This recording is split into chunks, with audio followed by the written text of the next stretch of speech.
Welcome to Top Stories Hub. Today we've got a new story. Can you guess how it ends? Man, I'd been counting down the days to this getaway for months. That overdue family trip to a swanky all-inclusive resort was like a lifeline I'd been holding onto during some seriously stressful times. For weeks, I'd been fussing over every detail, packing my suitcase just right, picking out every shirt and pair of shorts, imagining a calm break from the madness of everyday life. I kept daydreaming about the soothing sound of waves crashing, the warm sand under my feet, and chill nights hanging out with the people I love most, all hinting at a little time out from our problems. I'd mapped out every part of that vacation like a pro, dying to ditch the heavy load I'd been carrying way too long. But then, bam, just like that, a phone call blew up all my peaceful plans and flipped my world upside down. I can still hear the shake in Emily's voice when she blurted out, "It's Ethan. He passed out at school. They're taking him to the hospital fast."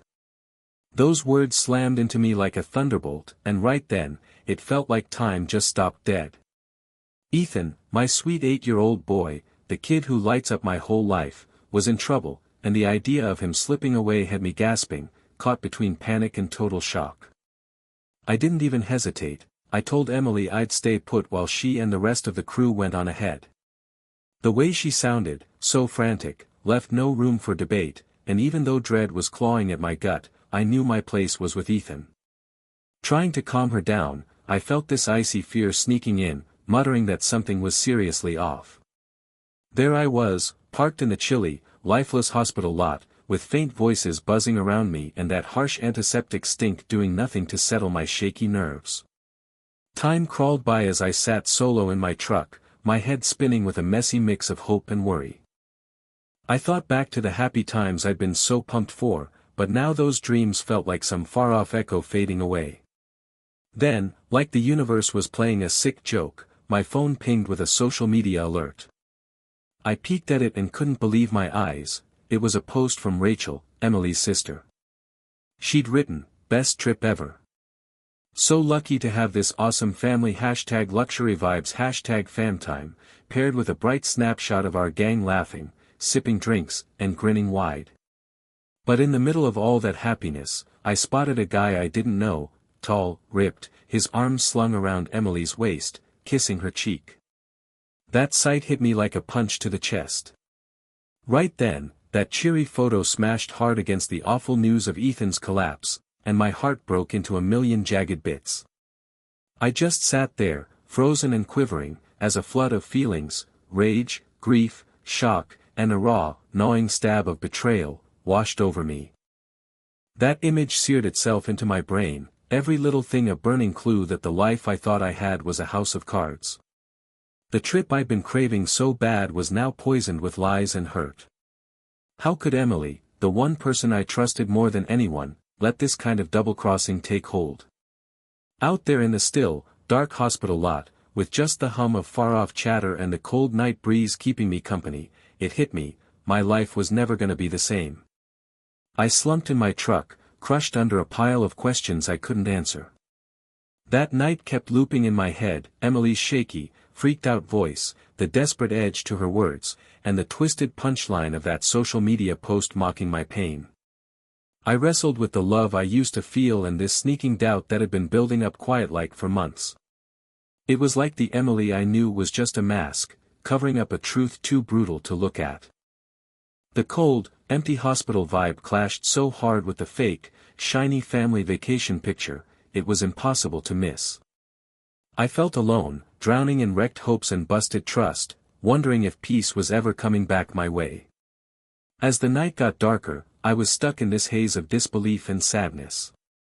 That call, supposed to be a heads-up, had instead peeled back a betrayal so huge it felt like it might swallow me whole.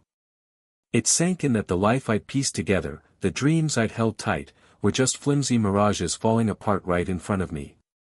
That stranger, tangled up so casually with Emily's smile, turned into this constant, aching thorn, proof that everything I'd bought into was a sham. In that endless, gut-wrenching quiet, I saw it clear as day. This was just the start, kicking off a future where trust was trashed and every vow I'd counted on was shot to hell. I tore into the hospital, my heart hammering like crazy, needing to find any sign of my boy. Every step weighed a ton, like the whole damn world was pressing down on me. Those sterile hallways and glaring lights didn't do a thing to calm the fear churning inside. I bolted to the desk, my voice all wobbly as I begged for news about Ethan. The nurse looked up, her face puzzled, and said real soft, "Sir, we don't have any record of your son being here," like she was half talking herself into it while I flat out refused to believe it. That hit me like some twisted prank echoing in my skull. I scrambled for my phone, dialing Emily over and over. Every unanswered ring cranked my nerves tighter. I left voicemails that dropped into a dead, empty space. Texting her, frantic for any scrap of comfort, got me nothing but a blank screen staring back. Shaky as hell, I rang Rachel next, hoping she'd shed some light. It just kept ringing into nothingness. Then I tried Emily's mom, Linda. Her voice came back sharp and cold, not a shred of warmth in it. Every call that went nowhere, every message ignored, just fed the fire of dread already eating me alive. I dragged myself back to the truck and started driving home, my head a tornado of pain and disbelief. The steady hum of the tires was the only noise cutting through the thick silence wrapping around my thoughts. I couldn't shake this nagging feeling that I was being played, that every second in that empty void was some cold, planned trick. The truth hit me hard and unapologetic, like a slap in the face. They'd all lied to me. I started replaying every talk, every little look that now seemed loaded with secrets. Thinking that Ethan, my own kid, might have been a piece in some messed up chess game of lies sent a chill sinking deep into me. The idea that Emily set this whole fake show in motion, feeding me bullshit to keep the real story hidden, was almost more than I could take. Every mile felt like I was driving straight into a bad dream where love and trust got swapped out for backstabbing and double-dealing. I started digging through every second of our recent past, hunting for hints I'd missed, little red flags that might have tipped me off to the backstabbing mess now staring me in the face. My head turned into a chaotic mess of flashbacks, sweet times that now felt dirty with secret plans, loving words that rang hollow and fake. I kept thinking back to when Emily swore up and down that everything was cool, that our family was rock solid. But as the ugly truth crept out like some grim ghost, those promises started sounding like panicked cover-ups, thrown out to keep me from the hit I couldn't dodge. With every tick of the clock, I could feel my heart breaking down, the sting of betrayal slicing deeper than any knife ever could. Each call that went unanswered, every text that sat there ignored, hammered home that I was being ditched right in the middle of this crazy storm of lies. The ride home was just a teary haze, my brain wrestling with the nurse's words and the dead silence after all my desperate tries to get a hold of Emily. That hospital, with its icy, uncaring halls, turned into this grim symbol of how cruel tricks can be, a spot where my darkest nightmares took shape. Figuring out I'd been played, that the one person I'd put all my faith in had cooked up this wild lie, was almost too much to swallow. When I rolled into our quiet driveway, the night felt weirdly calm, like everything was holding its breath, waiting for the next bomb to drop. I just sat there in the truck for what felt like forever, letting the sour taste of being double-crossed and the heavy sadness sink all the way in.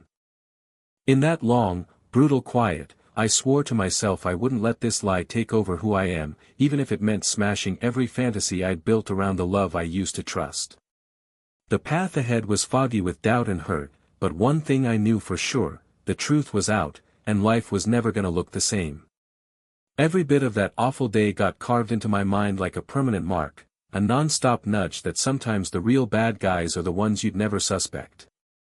I was numb, soaking in the slow drip of realizations that started popping up after that awful hospital call and the gut-punch discovery that ripped my world apart.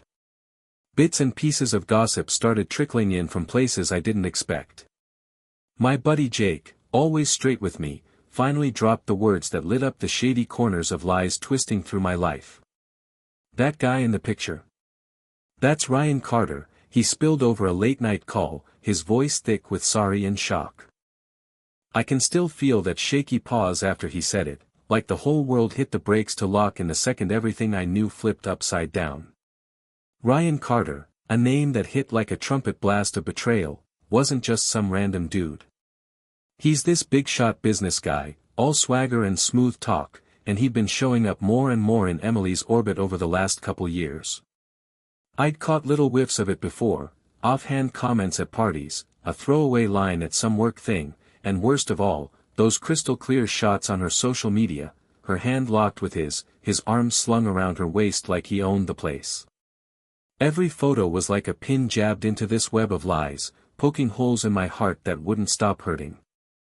I dove headfirst into the maze of clues, my brain buzzing with disbelief and boiling anger. I whipped up a dummy account to sneak into the private nooks of her online life, where she'd polished up this fake world of glitz and glamour. Every swipe showed me more, sneaky pics of moments meant to stay secret, shots of fancy dinners glowing under dim lights, snaps from plush hotel rooms where their grins hid stuff they weren't saying. My chest thumped with a wild mix of sadness and rage as I grasped how huge this con was. This wasn't some quick screw-up, it was a full-on, drawn-out fling, all wrapped up in the fake cover of family togetherness.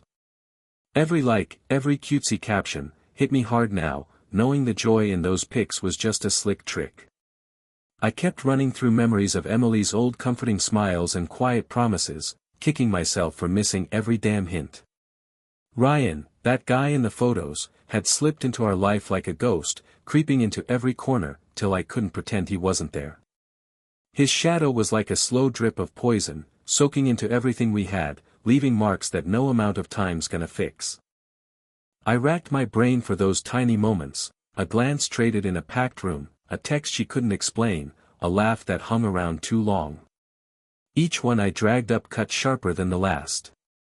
Every fresh bit of proof was like a blade twisting deeper, making me face that the shiny picture of our marriage was trashed by greed, lies, and a cold-blooded sellout. After all that hit me, I had to stare down the hard fact: the woman I'd loved, the one I'd leaned on, had turned into someone I didn't even know anymore. The split between the Emily she showed the world and the real deal I was stuck facing was wide and brutal. I felt cut off, stuck in a mess of shadowy lies and half-baked truths, second-guessing every soft word and smile that used to mean the world to me. The weight of it all was crushing, but even as the gloom tried to take over, I felt this tough grit kicking in. Every new scrap I dug up fueled this need to get the whole ugly story, and I got dead set on piecing together every broken bit of the truth. Now every memory's got two sides, what I thought it was and the stinging kick of what I lost. The guy I'd trusted wasn't my partner anymore, he was a sneak who'd wormed into our life, dropping clues I couldn't turn a blind eye to anymore. I figured I had to tackle this mess straight up, even if it meant staring down the ugly fact that my life was propped up on a stack of empty promises. Finding out about Ryan Carter wasn't just some wild guess, it was the moment that flipped the switch, showing me the fairy tale I'd been gripping onto was done for. So, sitting there in the lonely quiet of my misery, I made a promise to myself: I'd pick apart every single lie, bit by bit, until all that was left was the cold, hard truth, a truth that might hurt like hell but would one day let me breathe free. That night, I couldn't sleep a wink, just glaring at our bank records, the digits and names swimming together in a fog of shock and rage. I'd always figured every buck we took out was for us, for our family, building towards something we dreamed up together. But those papers spilled a secret I couldn't dodge, big chunks of cash pulled out that I'd never laid eyes on before.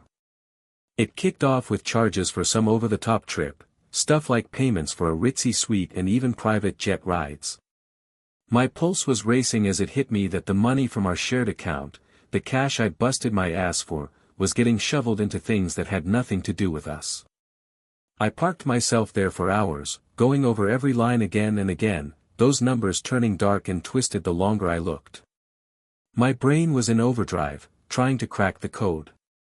How could the funds we'd set aside for our future, for Ethan's schooling and safety, get rerouted without me catching on? Knowing Emily had been splashing our money on some other guy, a name that rang in my head like a curse now, lit a slow, icy fury inside me. I started tracing every move late into the night, digging into each detail. Then I stumbled on it, another account, a sneaky little stash I'd never even heard of. The amounts were tiny, barely worth a glance alone, but together they painted a creepy picture: cash trickling away, tucked out of sight, all while I trusted Emily to handle our money. Then I hit the jackpot, a paper mentioning a trust fund. I just stared at it, floored. It was for Ethan, something I thought was locked down tight to give him a solid shot later on. But the withdrawals had been flipped to fund something else entirely. My hands shook as it sank in, the trust fund was messed with. The money meant to keep our boys safe was now feeding some reckless, selfish craving. Every new find felt like another kick in the gut. I thought back to those offhand chats where Emily would talk up her big dreams of living fancy, her eyes sparkling when she'd mention freedom and getting away. All those sweet words were smashed to bits now. I'd handed her everything, our lives, our kids' future, and she'd spun this tangled web of lies that had me doubting every second we'd spent together. I couldn't wrap my head around how the hands that once gently held Ethan's face could rob him blind like this. My chest hurt from the heavy load of her double-crossing, but a fire was building in me to dig up every dirty secret, every shady deal that landed us here. When the sun peeked through in the morning chill, I laid all the papers out on the table and took another hard look. Every scribbled signature, every date, every figure glared back with an evil edge. Those numbers didn't mess around, they sketched out a story of slick, planned betrayal. I'd lost count of the nights I'd stayed up stressing over our tomorrow, plotting out Ethan's college, our cozy little dream of stability, and it was all getting torn down by a sellout I couldn't even grasp. The hurt ran deep and rough, but there was a flicker of fight in there too. I swore right then I wouldn't let this ripoff of trust slide by. I'd take every scrap of proof, every buried detail, and shine a light on the lies stitched into our life. As I stacked up the papers, a sharp-edged grit settled into me. I'd face Emily with the cold facts, no matter how bad it stung, and demand to know why the cash meant for Ethan's future was propping up her web of deceit. My head was spinning with next steps, plotting how to grab back what was ours. Right then, I felt the crushing blow of losing it all mixed with this fierce, blazing hunger for justice. That money wasn't just ink on paper, it stood for everything swiped from me, from us. I wasn't stopping till I made it right. Every sheet, every line in those records, was a breadcrumb in this messed up mystery that had taken over my life, a world where the truth was right there, begging to be dragged out. I shut my eyes and braced myself for the long haul ahead, knowing each move I made was inching me toward the real story and, maybe someday, a shot at piecing trust back together from this wreckage. For days, I was tangled up in this whirlwind of hurt and hopelessness that swallowed every thought I had. The pile of proof showing how bad I'd been fooled was too big to shrug off, and every night I couldn't sleep was eaten up by this itch to lay the truth bare. I rounded up every ounce of evidence I could, screen grabs of her flashy posts, bank slips hinting at hush-hush withdrawals, even secret texts swapped on accounts I didn't know about. Hands shaking, heart weighed down with grief, I typed up a post that'd change my life for good. I kept it straight and firm, spilling out the fake hospital scare, the phony Ethan crisis, and a betrayal that cut way deeper than I'd ever guessed. I laid out how the money meant to lock down our boys' future got funneled into a cushy getaway with Ryan Carter, a name that now roared betrayal every time I said it. I broke down the sneaky transfers, the hidden account Emily kept under wraps, and that trust fund for Ethan, now stained with greed and lies. Every word dripped with the fresh sting of being stabbed in the back, and every line was me throwing a punch at the lies that had held me down too long. With one last, determined huff, I smashed that post button, tossing my story out into the wild, unforgiving jungle of social media. In no time flat, my phone started blowing up like I'd never seen before.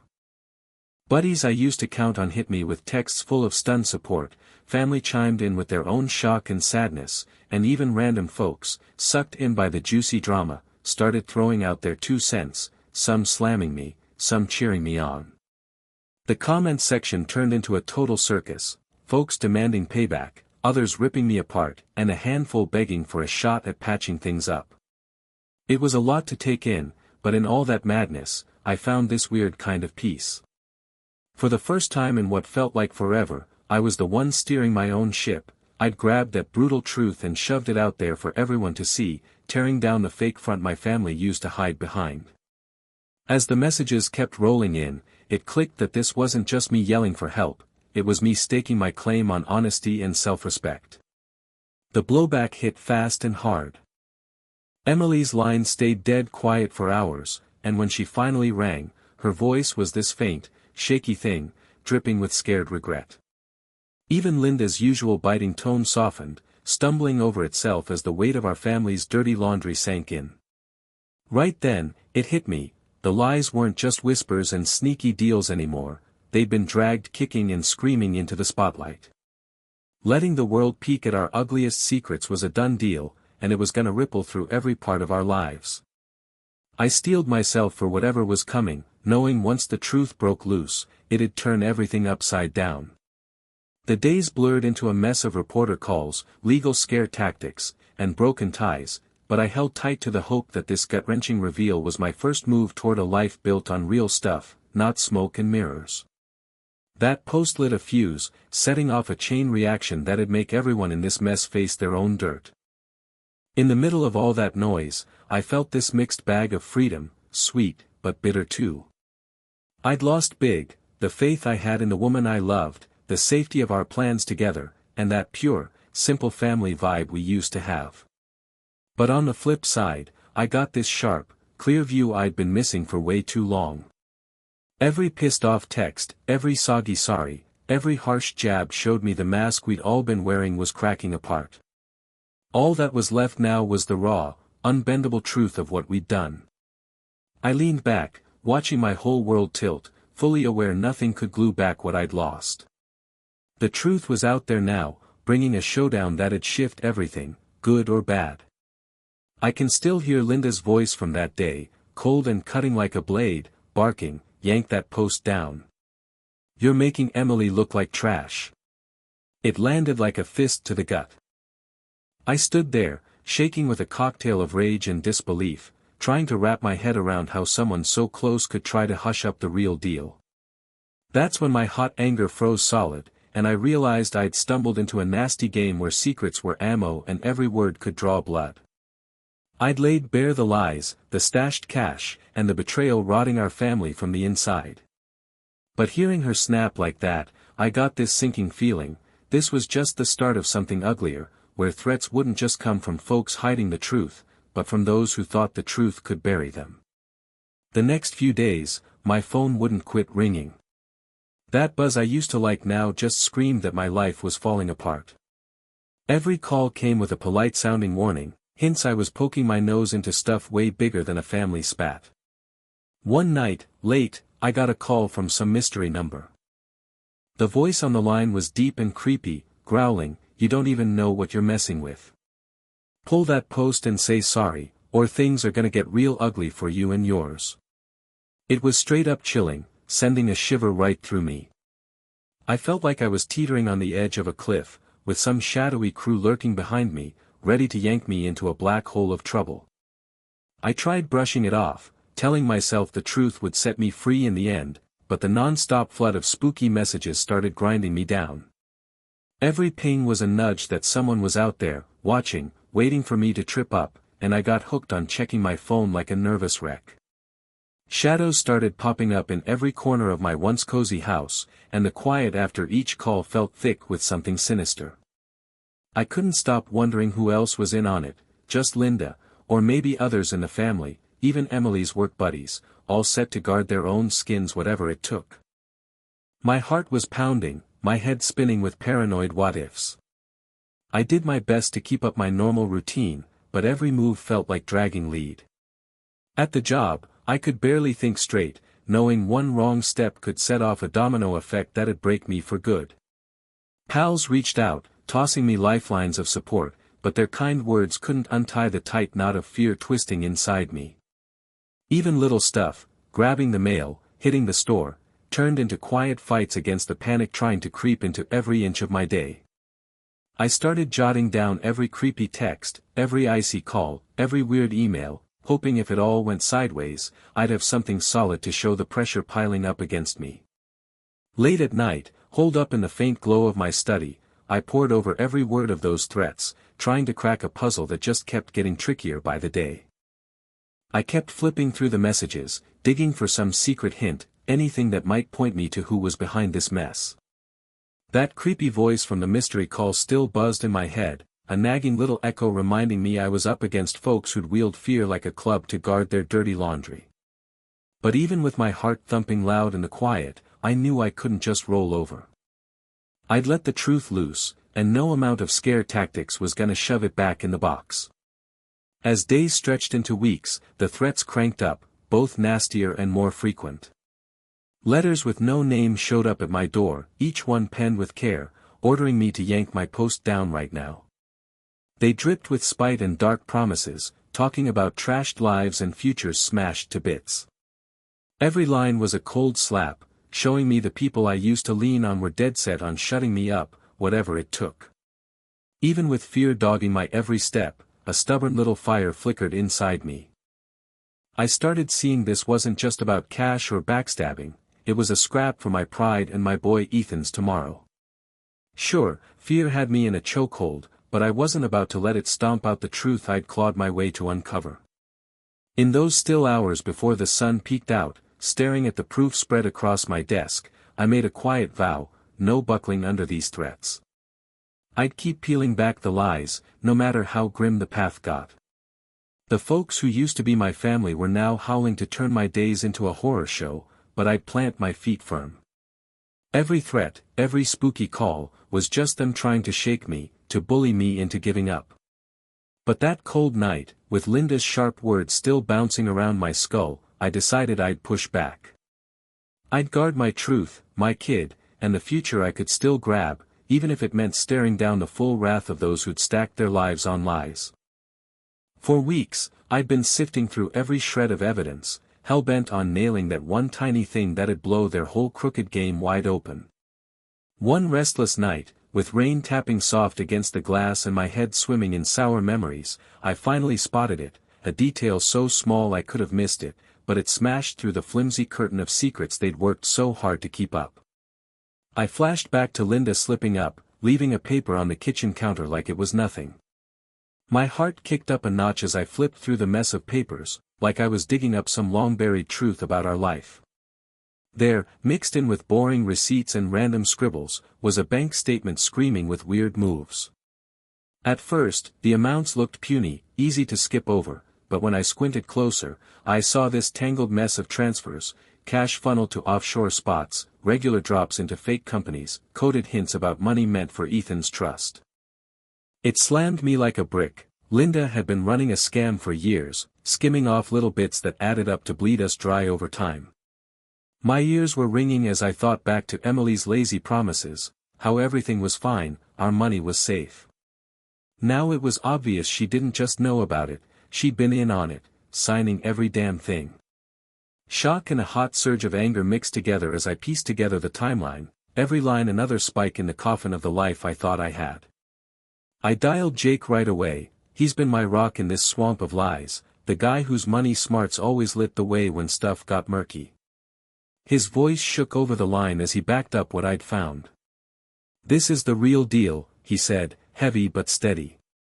"Looks like Linda's been shuffling cash to secret accounts for years, and Emily was right there, putting her name on every move. They've been cooking this up forever." I sat there, numb but locked in, while Jake broke down how they'd buried it all under piles of fake papers and tricky financial twists. Every word he said drove it home, our family's future was propped up on stolen dreams and a pack of lies. I slumped into my beat-up leather chair, the proof laid out like a map of betrayal staring back at me. Every slip, every bank note, every cryptic scribble yelled the same thing: my whole world was a slick, made-up story. The papers had the clear mark of someone trying hard to cover their tracks, but they'd gotten cocky and sloppy. In that lonely second, with the rain humming against the window and my thoughts bouncing in the hush, it hit me, I'd nabbed the last piece of this ugly puzzle. I had rock-solid evidence of a plot that cut deeper than just one person screwing me over, it dragged down everything our family stood on. That stolen cash wasn't just misspent, it was their tool to lock in their freedom, funding a cushy life while Ethan's future got sold out. Questions raced through my head like a runaway train. How could Emily, the woman I loved, the mom of my kid, get so wrapped up in this mess of deceit? And Linda, what about her frosty, no-nonsense vibe that always hid something nastier? Every one of those thoughts just widened the black hole of betrayal swallowing me up. Sitting there, circled by the hard proof of their wrongs, I felt the heavy crush of hopelessness right alongside this growing, fierce need to act. I knew blowing this whole thing open would wreck whatever scraps of normal we had left, but it was the only way I'd ever claw back the truth. I made up my mind that, no matter what it took, I'd drag every sneaky deal and crooked transfer out into the open. During that long, rough hour, I started mapping out what came next. I'd round up the last bits of proof, sit down with some legal pros, and gear up to take on the full blast of the lies that had swiped our future. That final puzzle piece was mine now, carrying both the sting of betrayal and the hope of getting even.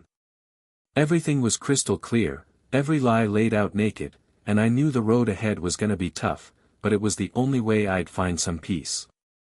I'd been up night after night, plotting every second of this showdown. Every scrap of evidence, every buried bank move, every hushed-up photo, it all brought me here to the airport, where I knew they'd finally show their faces, ready to ditch the fake normal life they'd been faking.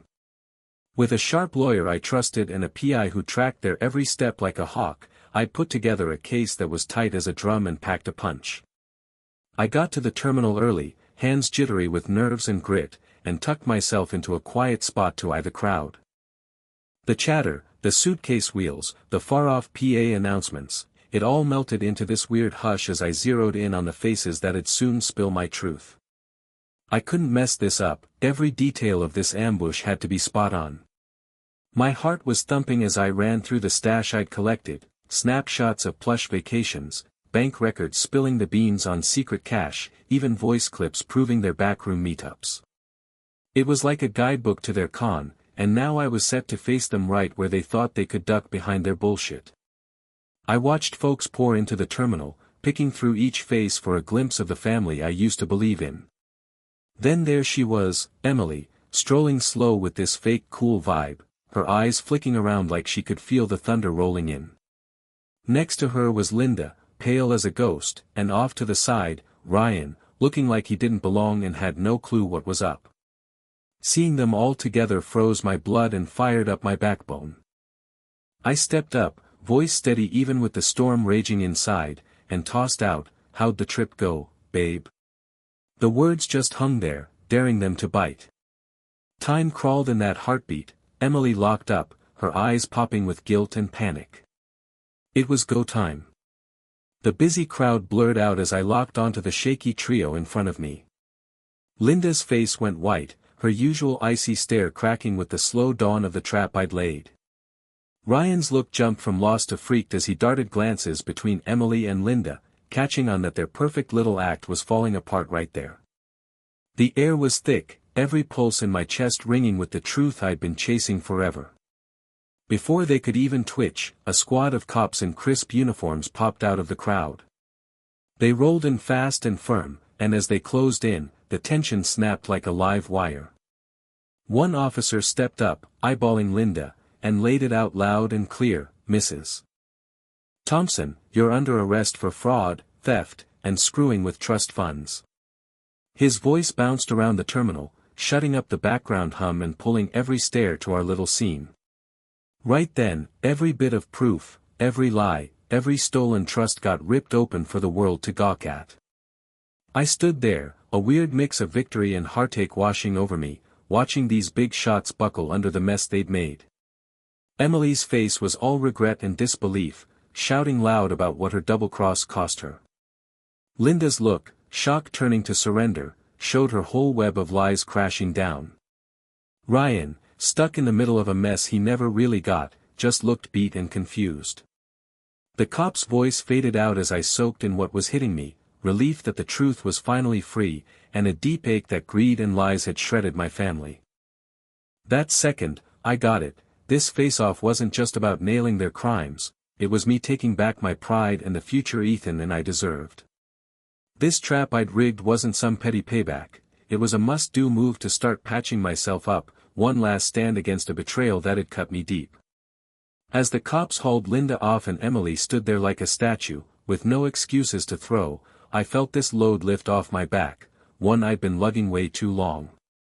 The chaos, the camera flashes, the stunned whispers, it all drifted off as I zeroed in on what's next. The life I'd lived was toast, swapped out for a fresh start standing firm on cold, hard truth. Right there in that packed terminal, with all the pain and chaos swirling, I took my first real step toward a life unshackled from lies, a place where being straight up and fair would show me the way. In under a week, it all started caving in around me. The firestorm I'd kicked off with that post spread way further than I'd ever guessed, and now, sitting in my study with the weight of it all pressing down, I felt the full crash. It was all over the news, Linda's shady deals splashed out for everyone to see, every crooked transfer and secret offshore stash I'd dug up now just public dirt. It was like every little thing they'd kept locked tight was now a free-for-all show. The trust fund ripoff, once buried under layers of tricks and forged papers, was getting blasted in brutal headlines and pissed-off tweets. I kept flipping through article after article, each one laying out the twisted tangle of lies and theft that had propped up what I thought was our family's good life. Seeing all their crimes out in the open hit me with this sour blend of "told you so" and sadness. Back at the house, the fallout hit fast and didn't pull any punches. Emily, who'd built her whole world on a stack of polished lies, ended up alone and ditched. Her job, once the rock she stood on, the thing she bragged about, booted her out the second the scandal blew up. I just sat there, stunned and quiet, watching folks who used to rave about her charm and drive turn their backs, leaving her to deal with the mess she'd made all by herself. I can still picture the day Ryan, the guy who'd helped her stab me in the back, decided he was done with the act. The minute he saw Emily's bank account was toast, he bailed without a backward glance, another hammer blow to the life we used to have.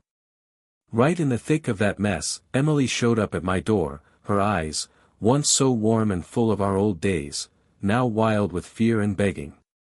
She was shaking as she pleaded, voice cracking, "I screwed up, I wasn't thinking straight," spilling a jumbled mess of sorries and weak excuses. I could barely stand to hear it. Instead, this empty chuckle slipped out, sharp and bitter, cutting through the dead air of our wrecked home. "Nah, you were thinking plenty," I shot back, my voice icy and flat like a winter gust. "You just didn't think it through." Every word I let out carried the heavy load of years of trust trashed, promises smashed up by greed and her own damn selfishness. Our family falling apart didn't stop at home, it spilled everywhere. Buddies, neighbors, even cousins I hadn't seen in years started pulling away, not wanting the stink of our scandal anywhere near them. My phone kept buzzing with messages, some feeling sorry for me, some pointing fingers, others dripping with this distant pity that got my blood boiling.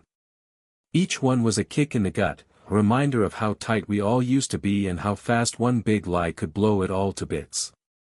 The money trail I'd dug up was now courtroom ammo, tearing down the solid wall of deceit they'd hid behind. I'd spend hours going over every paper, every bank slip, now marked up by lawyers and investigators who nodded at my worst fears. Those stark numbers spelled out a cold, calculated sellout, not cash for Ethan's future, but for their cushy, selfish splurges. When the courtroom stuff kicked off, the sheer size of what they'd pulled was impossible to dodge. That place turned into a spotlight, shining hard on every lie, every sneaky transfer, every crooked move they'd made. I sat there, not saying a word, watching the family I'd once bet everything on crash and burn. It wasn't just about money or what people thought, it was the total wreck of everything we'd held close. I didn't find any peace in it, just this heavy sadness of a guy who'd lost it all. But even in that pile of rubble, there was this surprising clearness. Seeing their crimes out in the open ripped off the mask that had been hiding the truth, leaving just the bare, ugly fact of what they'd done. I started getting it, their tumble wasn't just the world hitting back, it was what had to happen after the choices they made, a hard truth I'd felt deep down for a while. Looking back now, I see our family's collapse was a reckoning, personal and out there for all to see. It's all down now, and I'm stuck with the huge job of picking up the pieces of a life busted by lies. That sour sting of betrayal still hangs around, but there's this shaky little hope too, whispering about fresh starts, a shot at a future where the truth, rough as it is, might finally let me loose. It's been 3 long months since it all went down, and here I am on a calm beach with Ethan, my 8-year-old, watching him pile up sandcastles with this focus that hits me with both ache and a spark of hope. The ocean's soft growl mixes with the breeze's quiet hum, weaving a tune that feels like a promise of something new. The sun's warm on my face, and for a second, the sting of betrayal and hurt drifts off like some faraway squall. Here in this chill spot, every bit of sand under my boots feels like a tiny move toward patching up a life that got smashed to pieces. I think back to those days when my chest felt like it was caving in from the grief of all the lies and double-dealing that ripped my family to shreds, times when every phone ring dragged in a fresh load of threats and hurt. Now, watching Ethan zero in on his little sand masterpiece, it hits me that every goodbye's got the start of something new tucked inside it. I suck in a long, slow breath, letting my mind wander back over the rough road that dumped me here, that call that blew everything apart, those empty hospital halls buzzing with confusion, the brutal social media posts that spilled every secret, and the slow grind of digging up every shady deal that showed me the tangled mess woven by people I used to trust. I can still feel the jolt of seeing that random guy with Emily, the hot flash of rage when I spotted bank records proving cash meant for Ethan was blown on some fancy getaway, and that sour kick of betrayal when I realized it was way uglier than I'd ever dreamed. Every stab of hurt, every tear I let fall, every scare I pushed through, it all carried me to this peaceful beach, a spot where I can finally start patching myself up. The past's like the tide that's pulled back at last, leaving cracked shells and bits of what used to be scattered around. I've figured out forgiveness isn't about letting them off, it's about setting my own heart free from the weight of anger and sadness. I've decided to drop the grudge that used to eat me alive, even if the marks still sting, reminding me of when trust got busted up. I get it now, my value's not chained to yesterday's screw-ups, and every morning's a shot at hitting reset. Each soft wave brushing the shore whispers a little nudge of hope, telling me I've got what it takes to build my life back up, for Ethan and for me. I've snagged a simple new place, a cozy spot where every corner hums with the vibe of being real and straightforward. I've landed a gig that keeps me busy with something worth doing, and bit by bit, I'm stitching together a future clear of those poisonous lies. The pals who stuck with me through the worst of it have shown me that even after a gut-punch betrayal, life still got pockets of happiness and point to it. I've started soaking up the little wins, like a friendly nod from the guy next door, the killer view of a sunset over the still water, or Ethan's giggles as he races after a rogue ball down the sand. Sitting here with Ethan messing around close by, this warm wave of thankfulness rolls over me. His pure grin and the sound of him cracking up tell me life still got beauty, even with all the crap behind us. I swear to myself I'll hang on to these moments, clinging to the hope each day dishes out.